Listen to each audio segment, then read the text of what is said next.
When we fall into the hands of the living God, we are sinners in the hands of a loving God. I came across to this sentence, this expression, when I was reading a book written by Ryan Zand, and the book is titled "Sinners in the Hands of a Loving God." I appreciate it, especially when he gives the expression of being into the hands of a living God. It seems like we are taught, or we were somehow wired to be afraid of the living God because of our sinful nature and because of his holiness.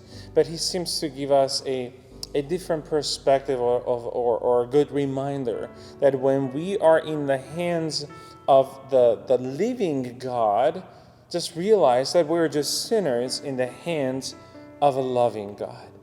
Sometimes Christianity may feel like a place or a religion that you go to and you receive this list of responsibilities, to-do list, and then you get out of this place, you hear the benediction, so you have a week trying to do the things, those responsibilities, or to the to-do list as a good Christian. You're going to fail.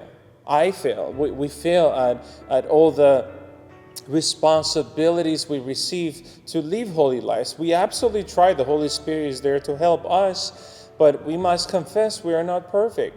So and then the idea is to come back next Sunday, and hopefully God will forgive me, and God will give me again a set of lists, things to do, so I can go and try them. This cycle right here, I don't think it's healthy for a Christian lifestyle.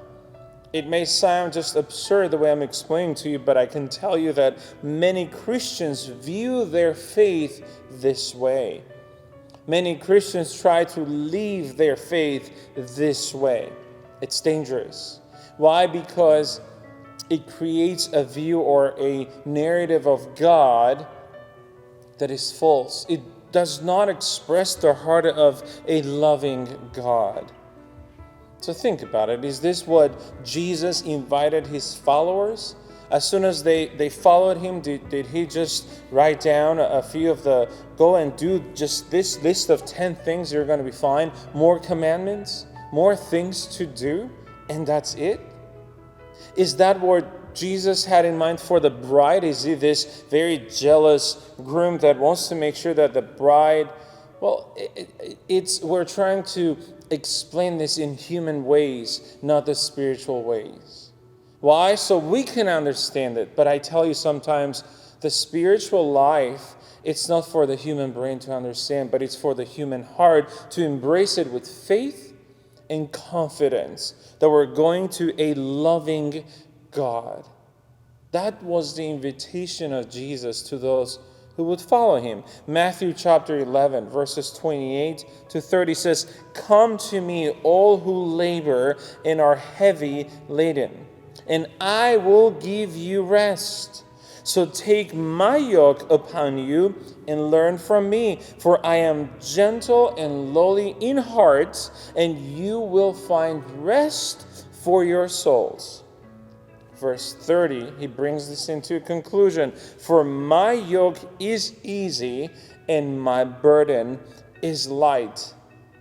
I can assure you that an easy yoke or a light burden is not what the Judaism was preaching to those who would follow the religion.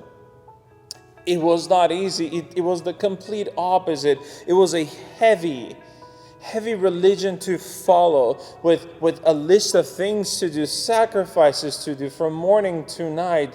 And I tell you, God was easier on the commandments than a lot of these Pharisees, scribes, and the priests on the people.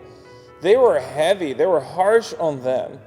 And I'm afraid that nowadays in Christianity, we may be tempted to go back to that style of religion, and it's not okay. Jesus himself says, "Come to me, and I will give you rest. Take my yoke. Take my burden. It's light. It's joy." Why? Because I pay the price. And I'm offering you this partnership where I have assumed all the weight of the payment. So that's what I want to invite you today, to come in the hands of this loving God and trust Him, that you can come as a sinner. You can find rest, and before you know, the Holy Spirit, the good news, will begin to transform you, because the ultimate desire will be to be like the one who called us. Again, I want to invite all of you with this key phrase again. When we fall into the hands of the living God, we can realize that we are sinners in the hands of a loving God. Welcome home. God bless you.